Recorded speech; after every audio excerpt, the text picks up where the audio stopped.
जय श्री राम। मैं पंडित अनूप मिश्रा आपका स्वागत करता हूं ज्योस्तुत लाइव मंत्रा में। दर्शकों, जैसा कि मैंने पिछले वीडियो में बोला था, आज हम बात करेंगे काल सर्प दोष की।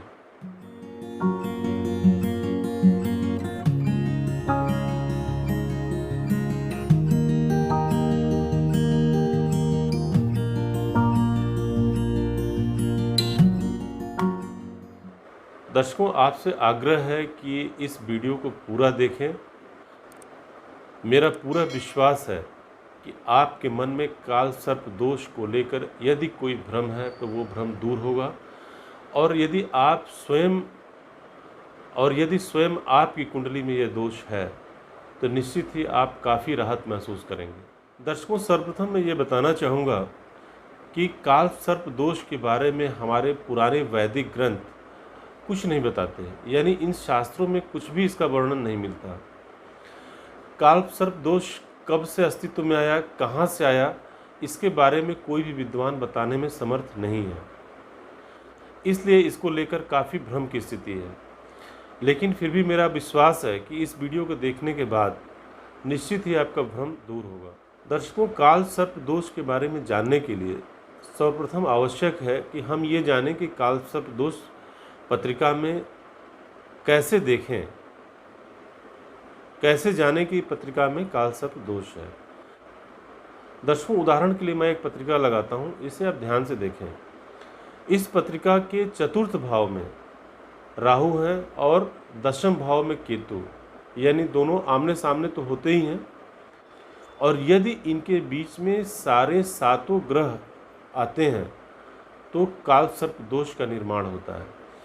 यहाँ पर दर्शकों ध्यान देने वाली बात यह है कि राहु और केतु सर्वथा वक्री होते हैं। वक्री से मतलब आप समझते होंगे, इनकी चाल पीछे की तरफ होती है, यानी कि राहु चौथे भाव के बाद तीसरे भाव में जाते हैं, तीसरे के बाद दूसरे में जाते हैं। इसी प्रकार केतु की गति होती है। तो जब हम राहु और केतु के मध्य में बात करते हैं तो यानी चतुर्थ भाव से लेकर और दशम भाव, यानी तृतीय भाव, द्वितीय भाव, प्रथम भाव, द्वादश, एकादश भाव में यदि सारे ग्रह हैं तो हम इसे काल सर्प दोष मानेंगे। यदि नीचे की तरफ, यानी राहु से आगे की तरफ यदि कोई ग्रह पंचम भाव में है, षष्ठम में है, सप्तम में है, तो काल सर्प दोष हम नहीं मानेंगे। या कुंडली में जिस भाव में राहु है या जिस भाव में केतु हैं, अगर ये उस भाव में भी, यदि उस भाव में भी कोई ग्रह है तो भी काल सर्प दोष का निर्माण नहीं होता, और किसी भी प्रकार का आंशिक काल सर्प दोष नहीं होता, जो प्रायः मैंने सुना है कि आंशिक काल सर्प दोष है। ऐसा कोई शब्द नहीं है। दर्शकों, अब हम जानेंगे कि काल सर्प दोष कितने प्रकार के होते हैं और तथा हर काल सर्प दोष का क्या प्रभाव व्यक्ति के जीवन पे होता है। दर्शकों, 7 के चार्ट को आप देखें। पत्रिका के 12 भाव के हिसाब से 12 तरह के काल सर्प दोष का निर्माण होता है।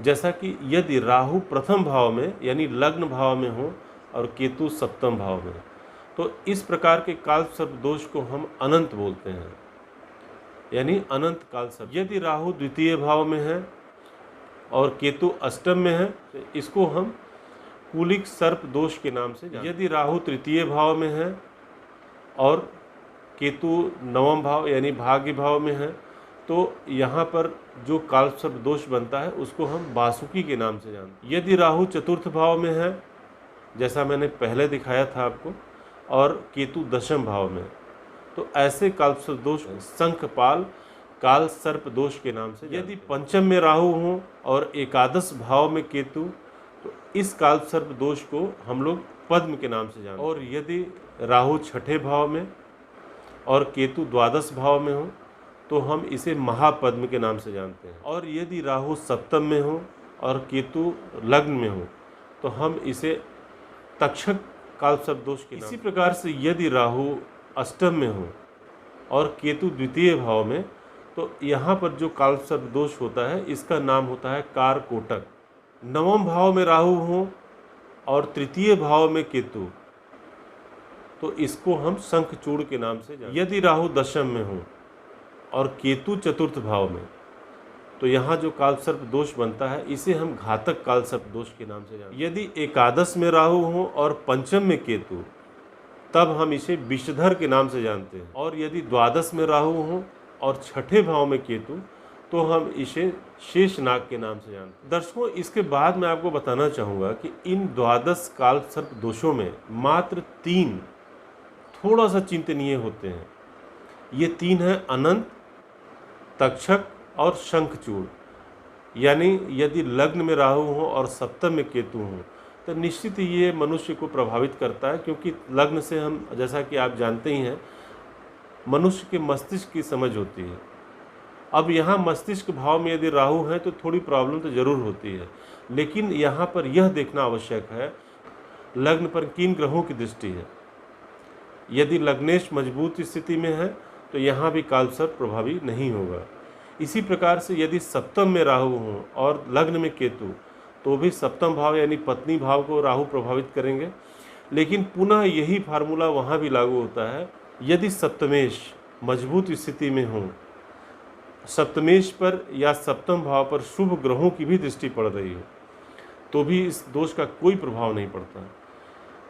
इसी प्रकार से शंखचूड़ यानी भाग्य भाव में राहु हो और तृतीय भाव में केतु, यह भी थोड़ा चिंता का विषय जरूर होता है, लेकिन ये इतनी बड़ी चिंता का विषय नहीं है। यहाँ फिर से मैं बोलूँगा, राशिपति किस भाव में है और किस स्थिति में है, इस पर यह निर्भर होता है।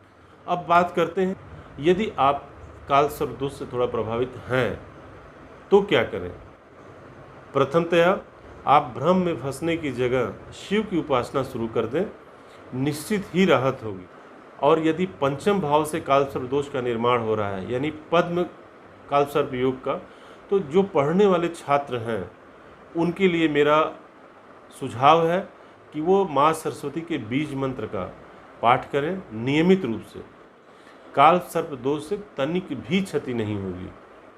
और यदि आप अनंत, तक्षक तथा शंखचूड़ कालसर्प दोष से परेशान हैं, तो आपको केवल महामृत्युंजय मंत्र का जप करना है। दर्शकों, ये वीडियो आपको कैसा लगा कमेंट बॉक्स में बताएं, और यदि आपका कुछ सुझाव है वो भी कमेंट बॉक्स में देने की कृपा करें।